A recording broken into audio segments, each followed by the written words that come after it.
Tender ইস্যুকে কেন্দ্র করে সোনামুড়ায় এক প্রকৌশলীর উপর হামলার অভিযোগ উঠে এলো। ঘটনাটি ঘটেছে সোনামুড়া মহকুমার মনারচক এলাকায় নেপকো পাওয়ার প্রজেক্টে। অভিযোগকারী মানিকচন্দ্র পাল নেপকোর স্থায়ী প্রকৌশলী ও ধনপুর নিবাসী জানান, মাসখানেক আগে একটি মেন পাওয়ার সাপ্লাই টেন্ডার তিনি ড্র করেন। এরপর থেকে অভিযুক্ত সুদীপ রায় ও রামু দেবনাথ তাকে ফোনে হুমকি দিতে থাকে। আজ সকাল প্রায় 11টা নাগাদ প্রজেক্টে যাওয়ার সময় অভিযুক্তরা তাকে গালিগালাজ করে, মারধর করে। মানিকচন্দ্র পালের অভিযোগ, তারা তার গলা থেকে স্বর্ণের চেইন ও নগদ অর্থ ছিনিয়ে নেয়।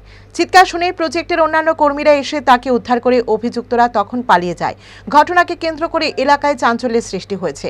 প্রকৌশলী মানিকচন্দ্র পাল সুষ্ঠু বিচারের দাবিতে সোনামুড়া থানায় অভিযোগ দায়ের করেছেন। আজকে মাসখানেক আগে আমাদের একটা টেন্ডার পাঠিয়েছে ম্যান পাওয়ারে। এই ম্যান পাওয়ারতে অংশগ্রহণ করাতে আজকে 1 মাস পরে যাই ম্যান পাওয়ারটা ওপেনিং করছে। ম্যান পাওয়ার সাপ্লাই ওপেনিং করছে। করার পরে আমার 2-3 জন লোক বেরিয়ে ফোন করে। আজকে ফোন করার পরে আমি নেপকোতে যাওয়ার পরে প্রথমে নানান ধরনের গালিগালাজ করে। দ্বিতীয়ত এরপরে আমি আমি বাইককে কেন আমার গালিগালাজ করতে আসি, আমি আজকে অনেক দিন ধরে এখানে কন্ট্যাক্টরি করি।